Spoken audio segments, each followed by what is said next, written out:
Bonjour, bienvenue dans la série sur les échecs. Donc, nous attaquons maintenant toute la partie qui concerne la valeur des pièces. Alors, l'une des premières tâches du débutant consiste à se familiariser avec les possibilités de chaque pièce. Sans cette connaissance, il ne serait évidemment pas à même de juger quelles modifications matérielles sur l'échiquier lui sont favorables ou lesquelles il doit éviter. La façon la plus usuelle et la plus simple d'exprimer la valeur des pièces est celle qui prend le pion comme unité.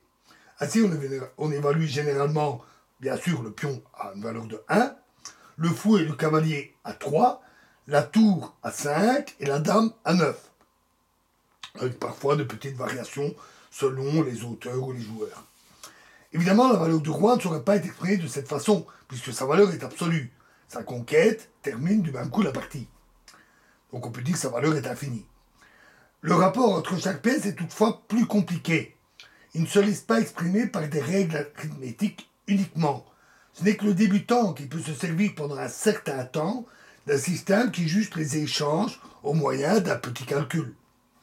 L'amateur averti sait bien qu'exprimer la valeur des échanges en chiffres échoue avec du matériel de nature différente.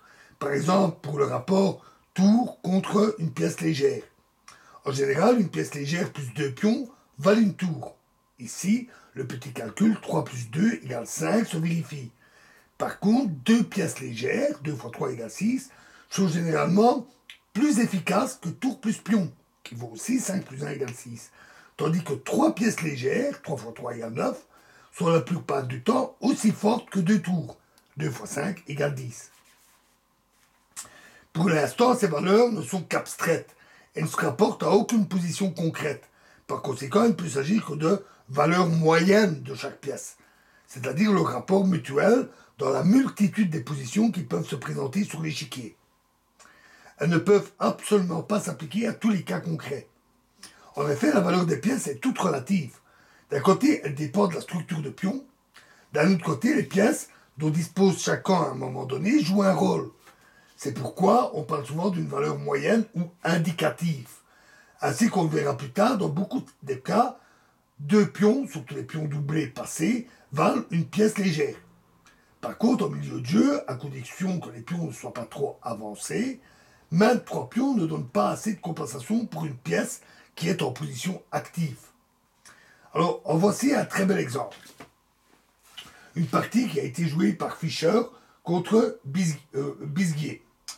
Et le déroulement de la partie fut E4, E5, cavalier F3, cavalier C6, fou B5, A6, fou A4, cavalier F6, roc, B5, un coup un peu inhabituel, du moins aussi vite, fou B3, fou B7, D4, cavalier prend D4, cavalier prend D4, E prend D4, et C3. C3 ici est un très bon coup, il ne faut pas reprendre avec la dame.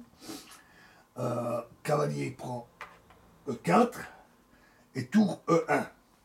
Alors maintenant, beaucoup mieux ici serait fou E7 pour déclouer le cavalier, et après dame G4, ce serait alors, après dame G4, oui, ce serait le roc, puis tour prend E4, fou prend E4, dame prend E4, fou F6, et là, les noirs sont à peu près en équilibre. Ils ont joué fou D6. Ça, c'est pas un bon coup. Le roi reste cloué.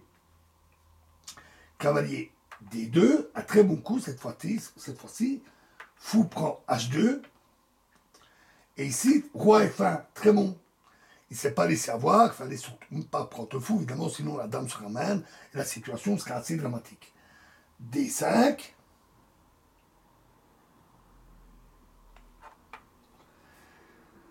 Alors, maintenant, les blancs pourraient jouer cavalier prend E4, D prend E4, et après dame H5, c'est alors dame D6, très bon coup de défense, parce qu'alors après dame prend F7, roi D8, et les blancs, les noirs s'en sortent plutôt bien. Mais dame H5 directement est beaucoup plus fort. Roc, dame prend H2, D prend C3,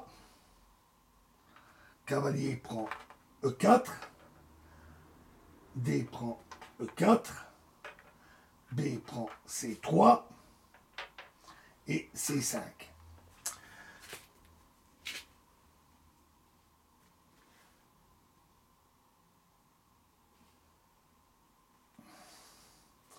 Alors, les pions noirs ne sont pas particulièrement dangereux. Et les blancs parviennent facilement à mettre à profit leur supériorité en pièces. Ils ont une pièce de plus en échange de 3 pions, mais c'est pas du tout grave, parce que les pions noirs ne sont pas dangereux. Donc ils ont joué tour E3, un très bon coup, C4, fou C2, dame F6, et tour F3, et non pas tour H3, parce qu'alors H6 et le sacrifice en A6 ne passe pas.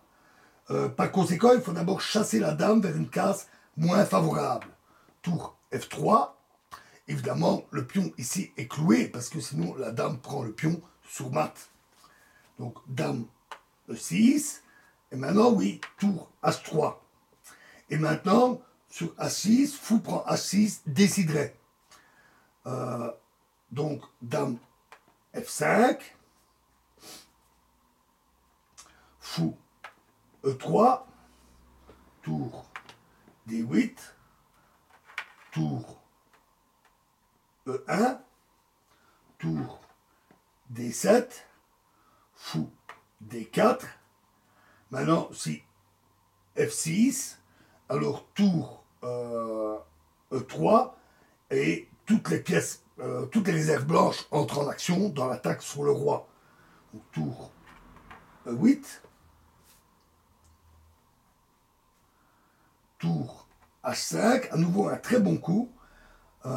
Ici aussi, le but est de, par exemple, chasser la reine. Si la dame va en G6, alors tour E3 et l'autre tour intervient pour décider et force la décision. La position blanche étant terriblement attaquée par les pièces lourdes. Donc, ici, ils ont joué G5. Mais alors, G4, et là, les noirs ont abandonné. Parce que si dame prend G4, alors tour prend H7. Et sur dame G6, c'est simplement tour H6. Et la dame est obligée de se retirer, et à nouveau, tour prend H7 et c'est terminé. Voilà, et prochain exemple dans la prochaine vidéo. Je vous remercie.